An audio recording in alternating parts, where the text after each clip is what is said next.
Welcome back to Spectrum Sundays, where we introduce professionals and self-advocates who play an important role in the autism community, as well as the speech and hearing field.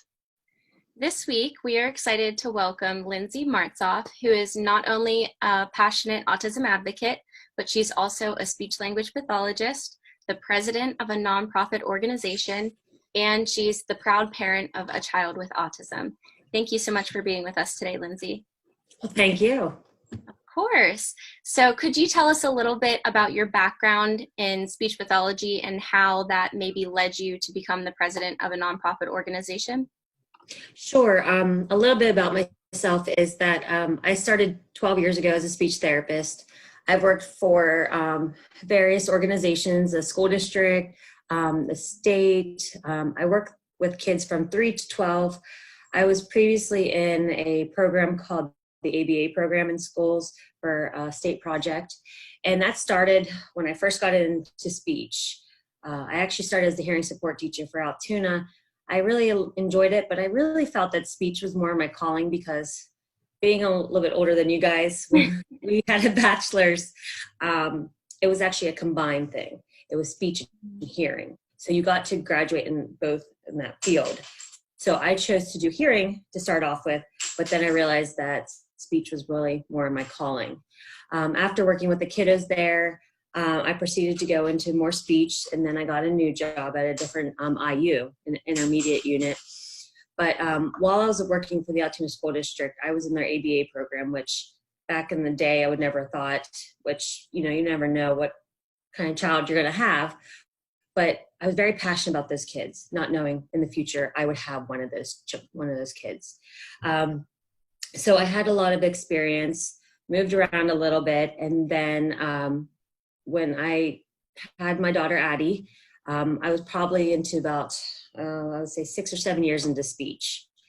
And with that being said, when she was diagnosed or whenever I saw the signs and people kept saying, just let her go, I said, no, with my experience, it's kind of, I can kind of see the traits and everything. So that kind of led me into getting her diagnosed. And after she was diagnosed, it works to her benefit, even if she probably hates it sometimes, because I don't let her get away with anything. Both sides, like even right now with COVID, it's like, oh, you're off school. You live with a therapist, don't worry.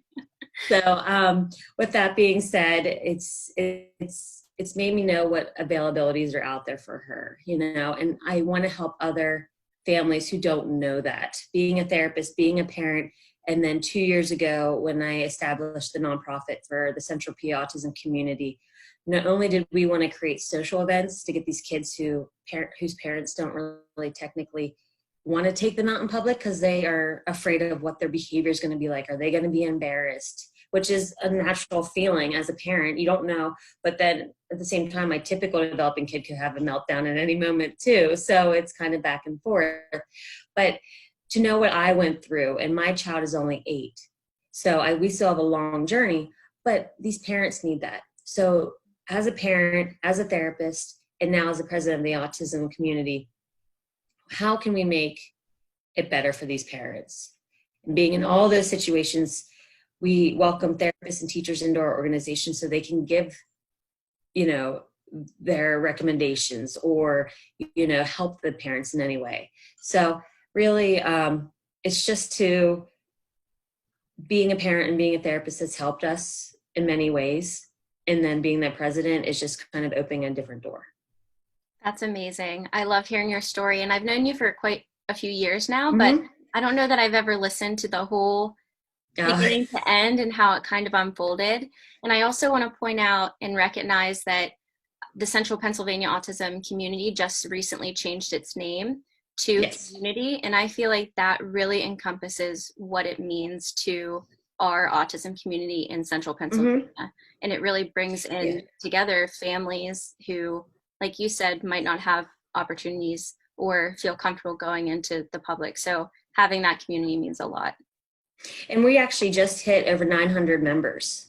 Wow. So, it's growing. We reach 5 to 6 counties, and it's great because we have people asking to have, an event in there, which it's great. I love it, and I don't get paid for it. It's volunteer. So it's like, okay, I'm a full-time speech therapist and mom. And I'm like, okay, well, I'll drive 2 hours, but that's fine. You know, you just kind of, I got a good organizer. Yeah. So. And I'm really glad that you brought the Central Pennsylvania Autism Community up, because I know that's how you know Megan, but me, I'm from New York, so I don't know much about the organization. So could you explain a little bit more about what types of events you hold and really what your organization is really all about? Sure. The Central Pennsylvania Community was originally known as a parent support group for about 20 years. They weren't a nonprofit, but they were an amazing organization. They would meet like every 4 to 5 months just as a parent support group. They would meet at a local pool or maybe like have dinner together. So I found out about it. At the time, Addie was probably close to 5.5. So she was already diagnosed for 3.5 years. And I was already, you know, working with different therapy centers in the area and seeing what I could do just as a mom. And so when I ran into this group, the women were just amazing. Like they all had like older kids, so we could connect and we just kind of sat down. And then the one time I met with them at the library and they handed all the stuff to me, I go, do you do this to every volunteer? There's a checkbook in here. And they're like, well, our organization, we would like to pass it on. And I go, okay. I said, what's that mean? And so when we joked around about it, she goes, you can do whatever you want with it for the donations that were given to the support organization. So I said, okay. I said, can I make it into a nonprofit? She goes, you can do what you want with it. So I took that original $800 and I've expanded it to 6 counties. We had changed the name twice just because we keep getting larger. They went from 4 events every year because of every 3 months to 4 months to we have about 5 to 6 sensory events a month. And that includes, we partner with 5 libraries in the area and they have sensory times each month. So the thing is, if you can't sit still, you can't stay quiet, not a problem, because we don't expect our kids to stay there and listen to a whole story. So we have the libraries in the area. We partner with 2 movie theaters, working on the 3rd in Bedford, right after COVID, which kind of put a pause on some things. But we have events like last night we had a spray park, which is a splash pad. So we rent out different events. And a lot of our events are private, but then we also have an event every once in a while in the community, because how our kids actually know how to present themselves or how to be as typical as possible until we put them in that situation. So I would say 80% of our events are private. So we'll do stuff like that because like the parents can feel more comfortable. We can say, hey, this is step-by-step what we're doing, you know, in this public setting. And you're not going to know that until you're put in this public setting. So most of our events like that, we have a program called Things That Go, which Megan has gone to before. It's getting bigger and bigger. It's in the fall. We partner with the Blair County Airport. We teach kids how to get onto an airplane, and they go through the whole process. They even bring a mock trial piece of luggage. So they bring that, they have to check it in. They have to go through security because you don't know who randomly is going to be checked, but they get like a little ticket too. They have to give to the lady. They get onto a plane, which last year they got onto the plane and got off. This year we're hoping for them to taxi around the airport just on ground. But with COVID, we're just not sure what is all going to work out that. But then we do a bus ride around town. So they learn how to get onto public transportation. And then we also do our train in the area. So it's just basically teaching, and being in reality is a lot of our kids aren't going to drive. Like that's just my reality to know. I wouldn't even give my typical one a driver's license right now. That's beside the point. But yeah, so they're going to rely on that public transportation. So we need to teach them. So with that being said, with doing this program, we're teaching them step by step. And I don't care if the kids come for 5 years of this program, they're going to get to know how to do it. And so, yeah, I mean, we do events for life skills is what we're doing. But then we also do princess parties and things like that. So it's like, okay, we can go enjoy it. And we rent out princesses and they just have a fun time, eat snacks, sugar up, go home with your family. But I love that life skills piece because that's so absolutely important because it teaches them how to be independent. And then it also it relieves some pressure off the parents too, to know that Yes. their child is capable of doing those things on their own. That's amazing. Mm-hmm. I love that. Mm-hmm. Just It's a lot of listening, fun. just listening to how you plan, you can tell that you're a speech therapist, that you Yeah. understand the importance of life Oh, yeah. skills and facilitative communication and, Mm-hmm. all the things that they'll need to carry on and generalize to their everyday life. Yes. So that's fantastic. So we usually ask each of our visitors about how they prefer to be addressed. We have had some self-advocates who have autism, we've had some speech pathologists, and now you're our first parent who's a guest. So we wanted to ask if you prefer identity first language or person first language, and if you could explain why. What do you mean by that? So person with autism versus Okay. autistic person. Like instead of saying autistic child or child with autism? Yes. Okay. As a parent therapist, I prefer the child with autism. See, I told you about the dogs, right? No worries. It's the 15-pound killer dog. Yeah, it's a child. I would prefer a child with autism, but I mean, working in the schools, people are old school, I feel like, and so you hear autistic child or Down syndrome kid, or which I'm not. Like, it's basically labeling them, and that's one thing that actually fears parents, and more that you talk to some parents, is that whenever you get a child with a diagnosis, and a lot of parents in my IU, sometimes I'm the first, they're like, can you talk to this parent, because we need to, they're thinking about getting their child to go get diagnosed, but they're afraid they're going to have that label, autistic child, and that is like the scariest thing. But I said to the parents, even if you go get your child diagnosed, no one ever sees that label. The only time you use that label is in paperwork, and it's in your filing cabinet. That's not describing who your kid is, because when you, like they say, when you see one autistic child, you see that child. So their abilities and capabilities are totally different than what that label says. So with that being said, child with autism. So sorry about that. No worries. I'm worried about the kids. And I prefer just the child with autism. So, and that's just my opinion. And I know some people, I mean, you go into schools, a lot of times you get that autistic child, but it is what it is, but that's just my opinion. We like to I'm sorry, go ahead, Megan. Sorry. We like to ask because we know that there are so many different ways to go about it. And one of our goals for Spectrum Sundays is to share a variety of perspectives. So we've had some people who are really thinking forward in, I want to be proud of my diagnosis and I don't want to be ashamed of it in any way. But then we also, as speech pathologists ourselves, we know that we want to respect the person as a person before we recognize them as their diagnosis. So thank you for sharing your perspective on that.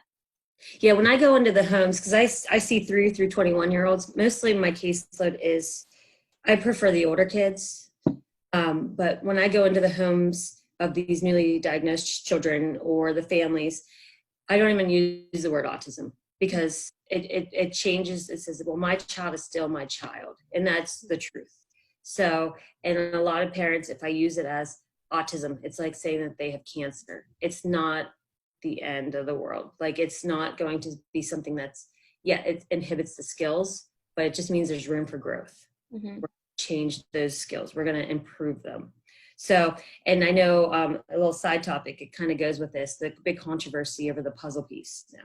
I don't know if you've heard that. So it's kind of like every individual is different. So do you want the puzzle piece to represent autism? But there's some people, they don't like the puzzle piece. So it's kind of like, so you just want to say that is the person, but a lot of times I just go, your child with autism is labeling.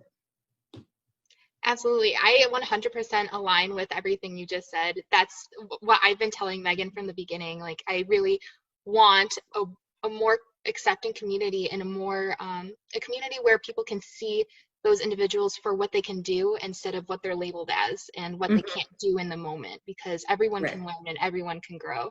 And I'm just really grateful that you're so open about your experiences, because I know that a lot of our viewers really can learn from what you have to say and what you're telling us. So I'm really grateful for that. Thank I'm you. probably too open, but yeah.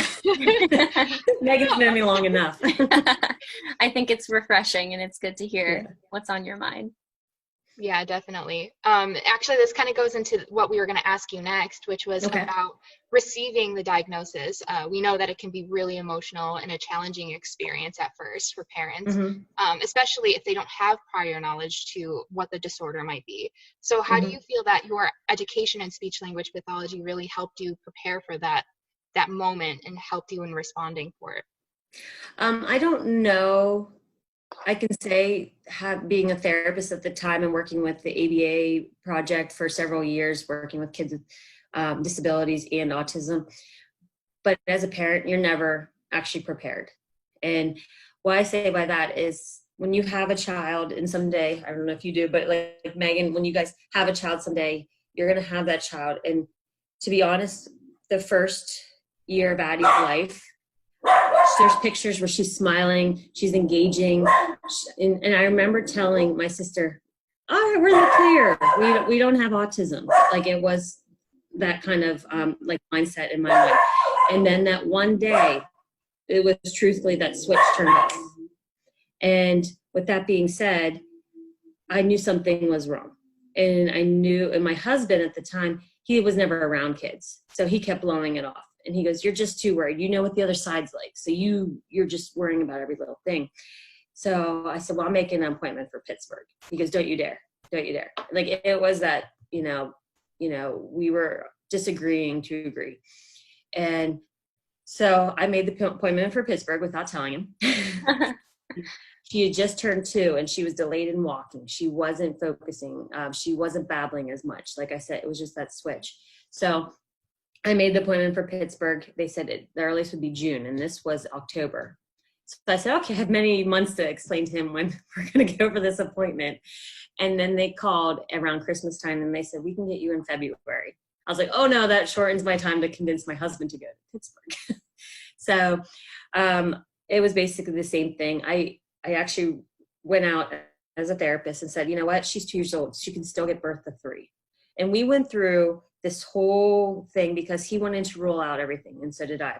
So we took her to our area ENT, and she went through the testing. Well, they said she had a mild to severe hearing loss. So I said, okay, maybe it isn't autism. It is this hearing loss. So we took her to Pittsburgh for a second opinion. They said the same thing. She has a mild to severe hearing loss. I go, all right. But I said, I wasn't too convinced. That mother instinct said, you know what?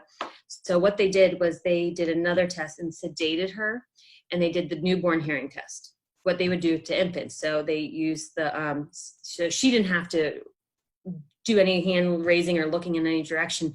She was sedated, and they did that. And they came back out and they said her hearing is 100% normal. Oh, wow.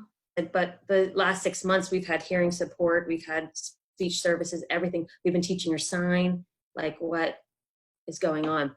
So then I said, okay, this is it. So we went February and she was diagnosed. And as a parent, the whole time to Pittsburgh, I kept saying, okay, maybe it's just a receptive or, a language delay. Maybe she's just not getting it, and I'm thinking, okay, I'll pull out the preschool language scale test and I'll do on her, like this whole thing. Yeah, we went home that day and you don't get prepared for the diagnosis no matter what, but it didn't change her. Mm-hmm. Right. I'm so glad that you shared that and really opened up about what that process is like for a parent. We're hoping that this episode can be kind of a light in a parent's life that might be going through that process themselves. So what advice or words of encouragement would you give to a parent or family who just received a diagnosis for their child? Just be the biggest advocate for your kid. Like, that's the only thing, your kid better than anyone else. There's people looking outside in going, okay, your kid's delayed in this area.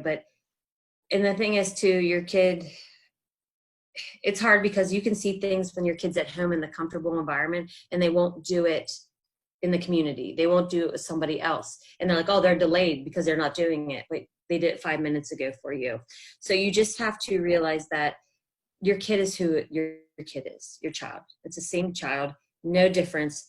But now with the diagnosis, you're opening the door. You're opening it to so many ways to be open with getting services, helping other people in the community, things like that. So when I go in, and a lot of times, like I said, my work sends me in first. And I talk to the parents, because when you're at an IEP meeting and you tell the parents, I know how you feel, but a lot of times you really don't.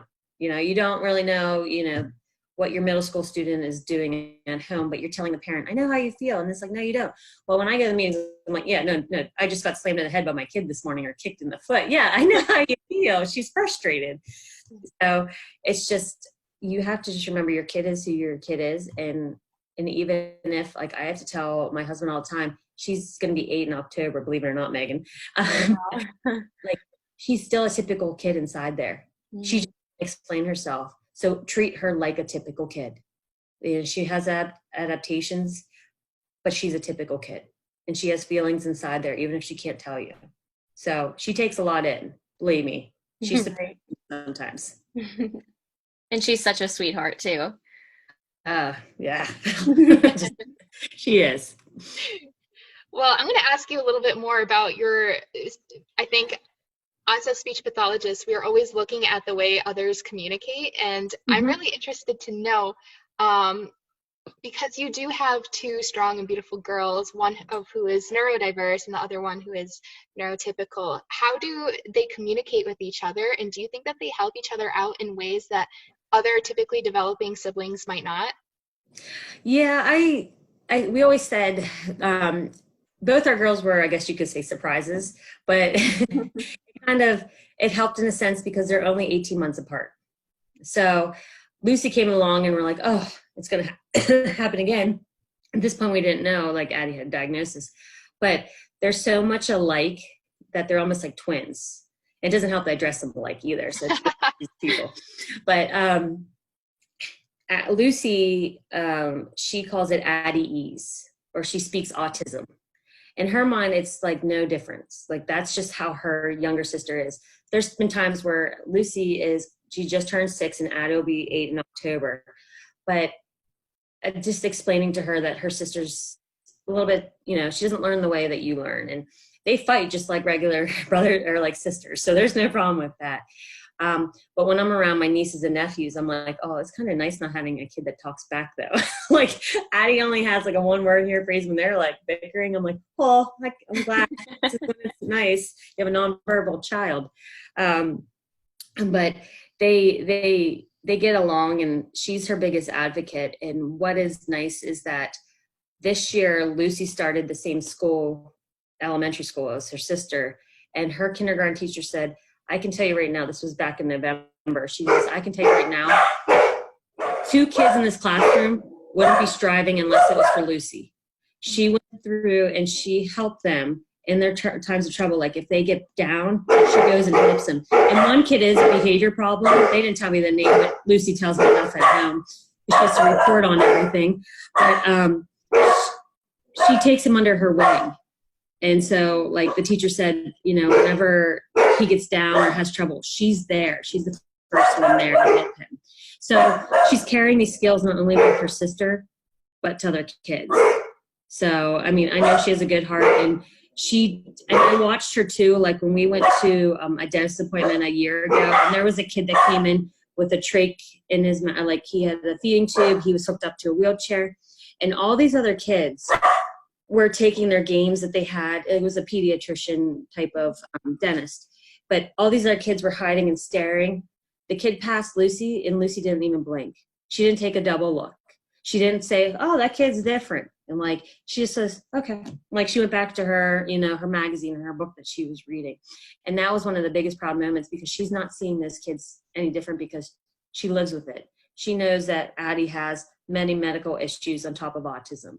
She is there for other kids. And I mean, even at 6, people say she talks like an adult, which is probably my, but like, she just kind of, she can help other kids know. And my nephews and nieces are the same way. So it's, Addie not only affects our family, but those around her, and she doesn't even realize it. But their sister relationship, I mean, they fight, but then she speaks for her, and I'll be like, I don't think that's what she means. She goes, oh yeah, that's what she means. I go, no, that's the toy you want.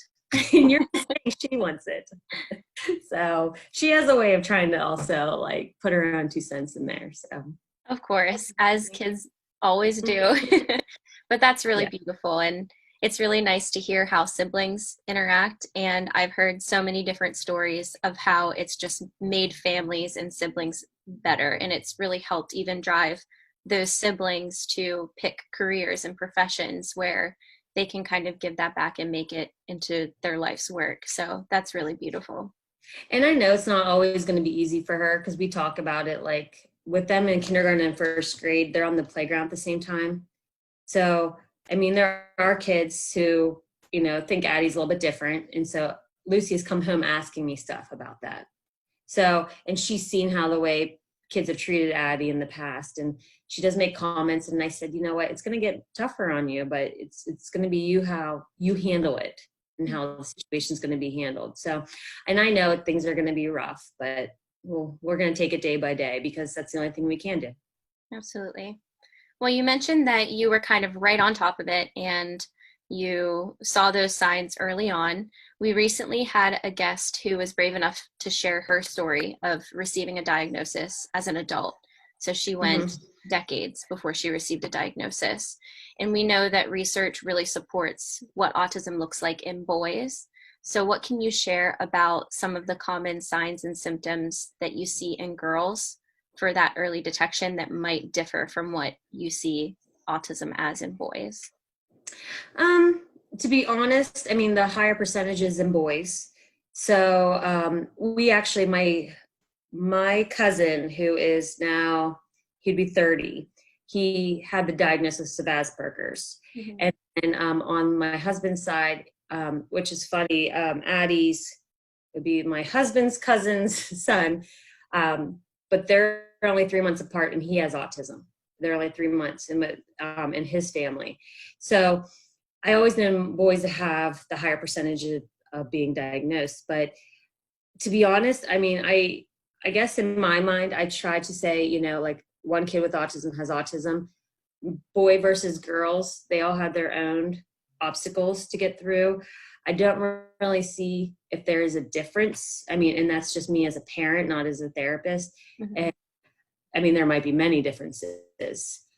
One thing I'm running into is the whole soon-to-be puberty thing. So that's going to be fun when she trying to explain to a child with autism that you're going to go through the like have your period soon and everything like that. So that's going to be a big challenge, because by you talk to some parents and it's going to be, do you do this route of a shot, or so we're going to be hitting that here shortly in the adolescent stage.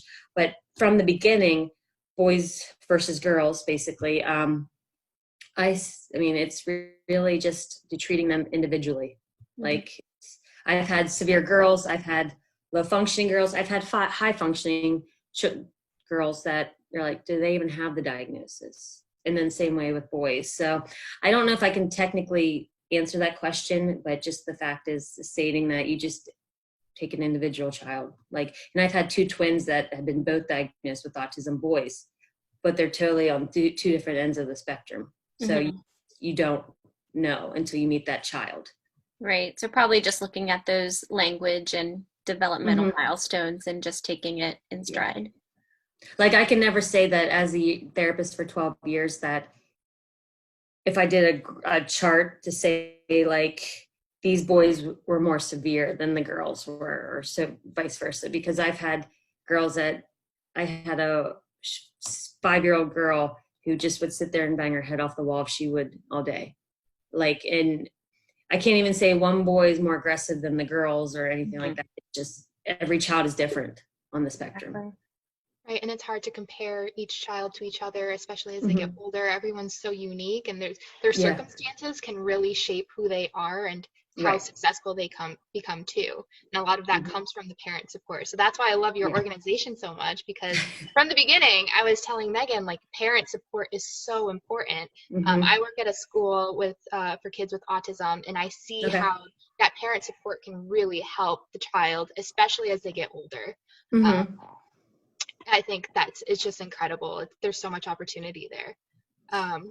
And that's the nice thing is that, I mean, Megan is, it's not only like we did from like basically 80 miles per hour to 0, is we do so much, not only with the community, but we travel so much. And Addie is like, we're pretty thankful to have her in our family because she gets to do all that stuff. Like she loves zoos. So next month we're going on a zoo tour and we're going to visit 5 zoos in a week. Like we're going to go to Indianapolis and we're going to drive through and hit Cincinnati, Columbus, because that's what she does. But she's not going to learn how to do any of this stuff until we put her in the situation. Granted, we might be there maybe an hour one day and she has a meltdown and we have to leave, but we tried it.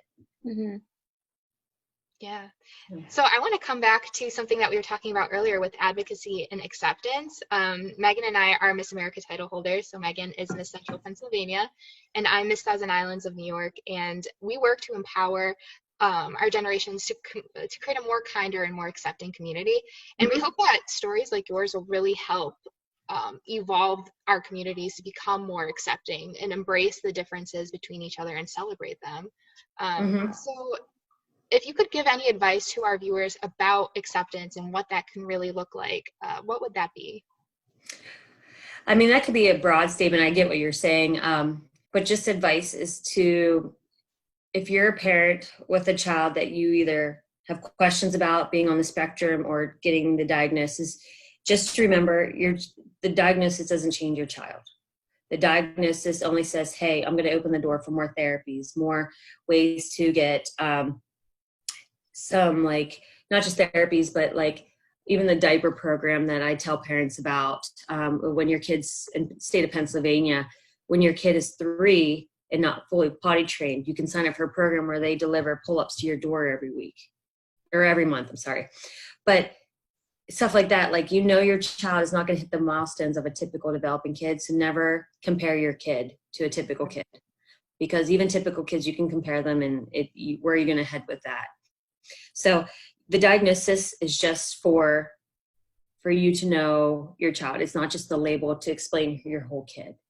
So just the words of advice is, you're the biggest advocate for your kiddo and you need to do everything you can. And if you don't know yourself, find someone, and that's one reason this community is so important, because we've reached out to so many, because we meet a variety of parents. We meet parents who may be in high school still, so they're babies themselves.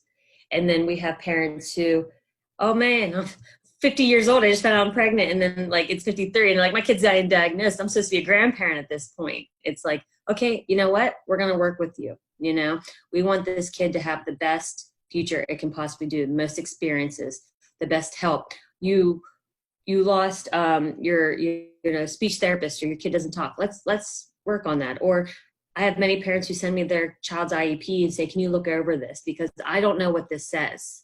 I went into this meeting and they talk gibberish. And I said, okay, let me look at this IEP. And I get the goals sent to me. I get their present levels. What does that mean?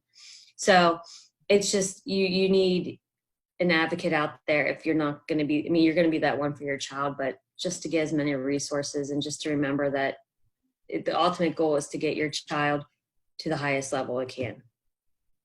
I don't know if that makes sense, but that's what. No, absolutely. And just knowing that you are a resource in our community means so much. And the organization that you have is something that we really need to praise you for, because it's exactly what people in our community need and what children and parents alike need. So we're really, really thankful for that. Going off of that, what events are coming up for the Central Pennsylvania autism community for anyone that might want to get involved or volunteer? Well, 3 months ago, I would have told you about a whole list. Right now, we had such a success last night at the spray park. We're going to have the spray park again, which is just a splash pad for those who don't know what a spray park is. And then they have like the bucket drops, the sprayers, that kind of thing. So it's nice because we rent out the spray park. So we have that ourselves.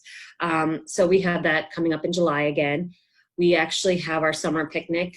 Some of the pools around here closed, so we had to move the location to a location out in Martinsburg.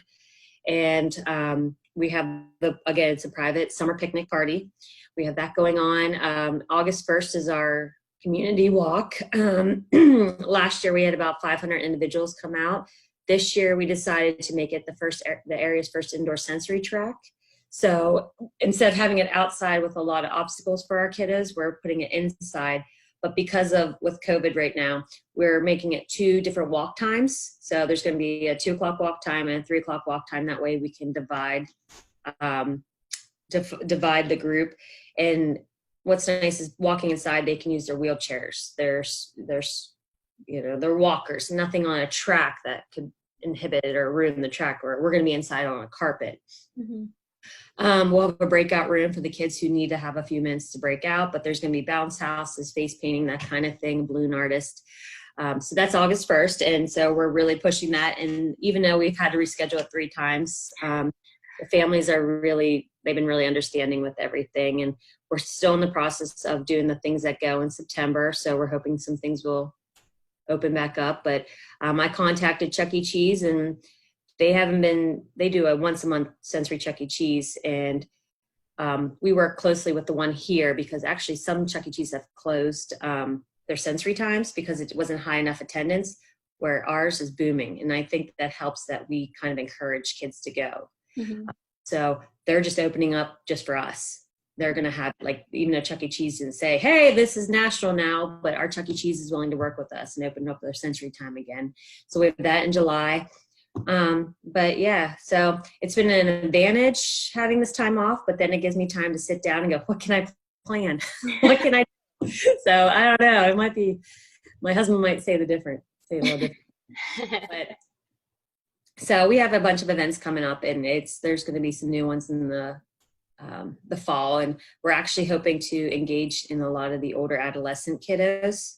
So that way we're making older events, because with our population, I mean, we're growing. And so then we mostly stick to like 21-year-olds.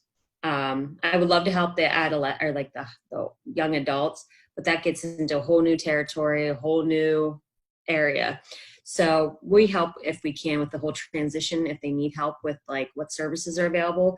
But then we have another guy in our area who excels in that. So we kind of say, hey, this is his name, and contact him. But we're hoping to start our new program for the older kids so that they can meet once a month, if it's bowling, Starbucks, the escape room, anything like that. So that way we can get them to socialize a little bit more and have their own little social group once a month. So. That's great. Wow. Yeah, because when you put a 15-year-old with a 3-year-old, you're like, oh, okay. That's fantastic. Where can our viewers connect with the Central Pennsylvania autism community, like on social media or otherwise? Yeah, we have a Instagram account, and we have a Facebook group. It's just Central PA Autism Community.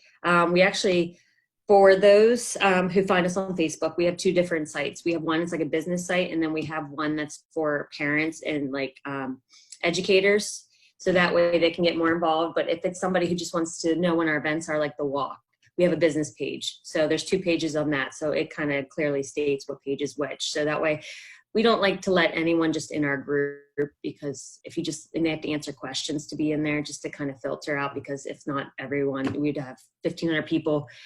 And we don't want that. Like, we want people to be in our group with the same mission. Mm-hmm. So once they answer their questions, or if we know like they have a common person, we let them in. And then we also have a website that has stuff that's posted. So centralpaautism.weebly.com. So thank you for sharing all of that. And anyone who's watching, please, if you have a child with autism, or you're a family member who knows someone with autism that can benefit from the Central Pennsylvania Autism Community, please make sure to check them out, and definitely try to attend their Central Pennsylvania Autism Community Walk on August 1st, because I know that's one of your largest fundraisers of the year. So make sure that you check back with us next Sunday on Spectrum Sundays. And thank you so much, Lindsay, for talking with us today.